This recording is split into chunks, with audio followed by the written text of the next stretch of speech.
Shame on you if you're a salesperson and you don't have a script that you're going from. It's the biggest mistake you can make as a salesperson. Now, there's an art I'm going to teach you right now in about 5 minutes of how to read from a script without sounding like you're reading from a script. Because if you sound like you're reading from a script, you're dead. You're not like, hello, Mr. Jones, it's Jordan Belfort. How are you today? Good. Reason for the... That's not what you do. I'm going to show you an art of tonality here, which is literally going to change your life. I promise you, it'll wake up something inside you. You're going to be shocked about how powerful tonality is. And you're going to learn to take a script. I'm going to show you how to write them specific. I'm going to give you a template, how to write a script for your industry. To everybody's, and you're going to get a bulletproof way to write the perfect presentation, because most sales presentations suck. And I've seen, I go out to companies, what I do, they suck. They're awful. They're destructive. Okay? Most of them, they list benefit. Right up front, they slam the benefits up front, right? And guess what? They ain't buying anyway. People don't buy right away. You can tell people all the wonderful things about your product, all right? But there are other issues that stop them from buying that need to be uncovered, so you don't just throw your best stuff out there right away. You want to keep your powder dry. Write that down, please. You want to keep your powder dry. That's an old military saying about not firing off all your big ammo when you're 5 miles away from the enemy. Not that the client's your enemy or your prospect's the enemy, but the metaphor goes that you want to save your best stuff, your most effective stuff, for when it matters. And there's a certain give and take. Listen, this goes back to when we were 5 years old.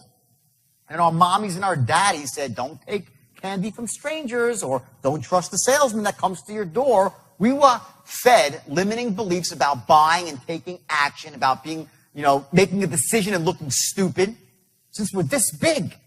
And those beliefs are in your head. They're in everyone's head. Now, some people like me, I'm what you call a buyer. I'm the easiest sell in the world. I really, who here is an easy sell? Most salespeople are, right? Some people are really tough nuts, okay? They just don't want to buy. Why? What does that really mean when someone's not a buyer? What it means is they have beliefs about buying stuff that there's something wrong with it. They're held back. They have these limiting beliefs about buying. So you might go out there and you say to someone, listen, my product is A, B, C, D. It's the best. It does all these wonderful things. And I'm this, I'm that, I'm great. I'm this greatest guy in the world. My company's ethical and honest. They stand behind the product. And everything is great. And they still don't buy. You're like, what the hell happened? I made the greatest presentation of my life. They loved my product. Who's ever had this? Well, you know that they liked you. Raise your hand if you've ever had a situation, right? Where you've had everyone, right? If you're not raising your hand, you're lying, okay? You've all had this, okay? Where you've made the greatest presentation. You knew they needed your product. They loved you. You had great rapport. And they still didn't buy. What is that about? Why are they not buying? Guess what? It's beliefs that they have. And those people are your best customers, because they won't buy from anybody else once you crack through them. And the straight line, what the straight line shows you is how to get through those people like that. Okay? Through language patterns that go after people's beliefs. Because what happens is this. I talked about action threshold, right? Someone's action threshold, right? This is perhaps the most important concept when it comes to influencing people.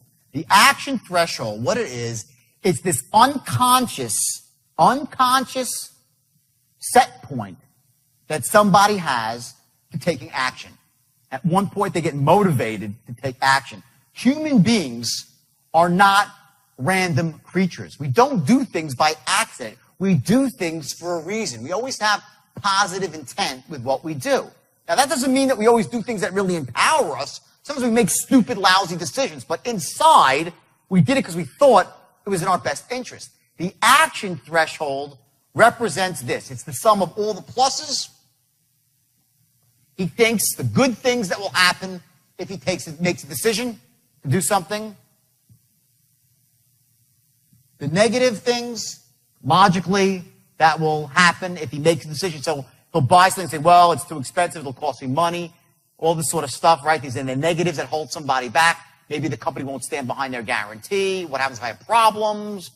I don't know. Maybe my wife will get pissed. All these sort of things that hold people back before they take action.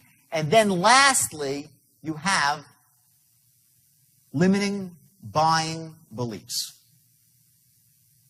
And this, I have the worst handwriting in the world, by the way, so just excuse me, okay? Almost barely legible, okay? So, you have limiting buying beliefs. And what these are the voices in our head that just say, don't buy. For whatever reason, because of bad experiences we've had, we've been burnt before. See, human beings were always looking for patterns, right? When I walked through the door today, this door, I'd never been through this door before. But when I walked up to this door, I didn't say, now let me see. There's 2 slabs of wood. Looks like a door. I think it must be a door. I wonder what's on the other side. I hope I'm not going to walk off a cliff. Right? Sounds silly. But here's what happens. My brain, your brain, generalizes and creates patterns in the world. So I walked into it and said, it looks like a door. It must be a door, so I know it's safe on the other side of the door, and I walk through. If you don't think that every time that you're talking to someone and presenting them with an idea, they're doing exactly that, you're kidding yourself. You're kidding yourself.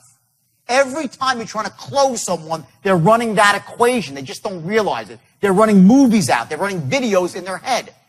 Here's what happens if I make the decision to say yes, and here's what happens if I don't. Which one causes more pain? Which one gives me more pleasure? That's what's the heart of selling, is to get someone to a point so when they say yes, what's happened is, imagine a scale, right? You have a fulcrum in the middle, right? This is a scale, the worst artist in the world. This is your scale right here, okay? All the pluses are over here, all the minuses are over here, okay? And then what you have is the invisible force, which are the beliefs about buying. Now, if the person has lots of limiting beliefs about buying, this side of the scale, the negative side, this is the negative side here, is going to be a lot heavier. It's going to go down, okay? If the person has really generally good beliefs about buying, like I do, and some of you do, they're easy to close because all it takes is a little bit and the scale drops. When you're going through the straight line from open to close, what you're doing is this. It's very, very simple. As you're moving towards line, you're knocking out negatives, building up positives, and changing their beliefs about buying, all at the same